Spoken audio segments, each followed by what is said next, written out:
Have you ever stopped to wonder why a huge life crisis can absolutely crush one person, but for someone else, it becomes this profound, life-changing breakthrough? It's a really fascinating paradox, isn't it? The same intense pressure can lead to post-traumatic stress or post-traumatic growth. So today, we're going to dive into the science behind these moments and figure out what it all means. You know, researchers have been obsessed with these quantum change experiences for a long time, and this quote just nails it. It's that feeling of a kairos, a turning point. It's that moment of desperation where you just know something's got to give. And when it does, well, that can change absolutely everything. And that brings us right to the heart of the matter. It's the big question, right? If the starting point is often the same, a crisis, a breaking point, what on earth determines where you end up? What's that one crucial variable that separates a life-altering breakthrough from a devastating breakdown? This image is the perfect way to picture it. Think of your life like a river, flowing along. A crisis isn't the end of the river, it's a fork. The water gets turbulent and all of a sudden you're facing two completely different paths, one heading toward wellness and the other steering you straight toward illness. So the question is, how does our brain decide which path to take? Well, it turns out scientists think they found the common root for both of those outcomes. It's a concept they call the pivotal mental state. And honestly, it might just be the key to understanding this whole incredible process of transformation. So what in the world is a pivotal mental state, or PiMS for short? Okay, think of it like this. It's a temporary window where your brain becomes unbelievably flexible, what scientists call hyperplastic. It's a moment where your brain is primed for really rapid, really deep learning. This state isn't the change itself, but it creates the potential for that massive transformation to happen. Okay, so it really boils down to three key things. First, you've got elevated cortical plasticity, which is just a fancy way of saying your brain is literally more changeable, more open to being rewired. Then, there's enhanced associative learning. You start making all these new connections between ideas and memories way faster than usual.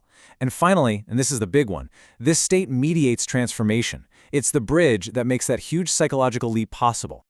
So what flips the switch? What actually pushes us into this super flexible state?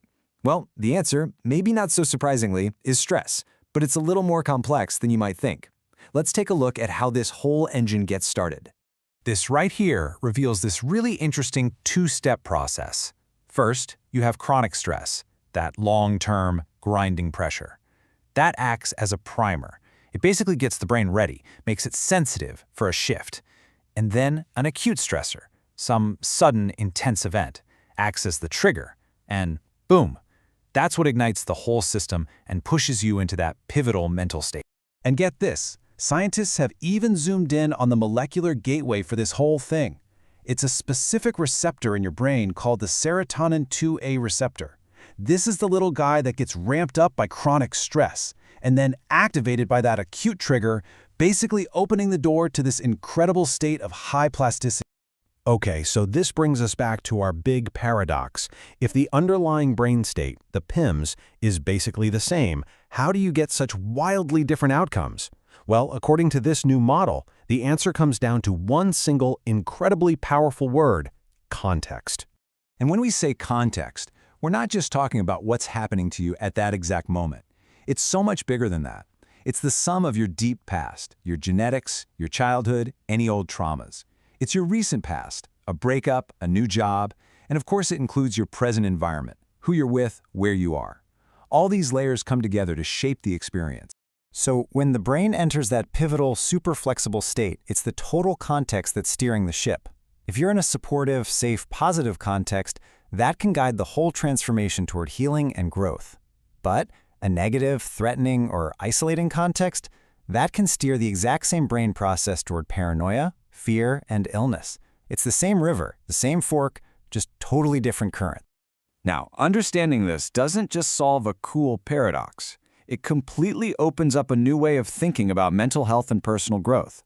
I mean, if we can understand the mechanism, could we learn to actually harness it for good? And that is exactly what a lot of these emerging therapies are trying to do.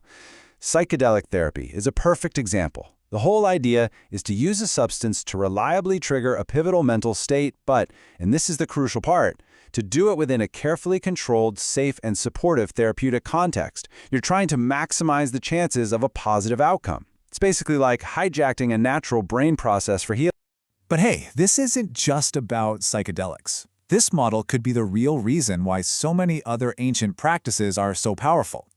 Think about it. Intense breathwork, deep meditation, fasting, even the kind of social isolation practiced by monks for centuries, all of these could be seen as ways to intentionally trigger these hyperplastic pivotal states in the brain. So if there's one thing to take away from all this, it's this. We need to reframe how we see these intense experiences. A psychological crisis, a spiritual awakening, a therapeutic journey. These aren't just random, chaotic events. They are structured biological processes. They are these incredible moments when the brain's ability for deep and rapid learning is unlocked. And that leaves us with one last, really powerful question to think about. If the most difficult moments of our lives are actually these moments of profound opportunity, when our minds are the most open to change, could we, as people and as a society, get better at navigating that fork in the river? Could we actually learn to steer?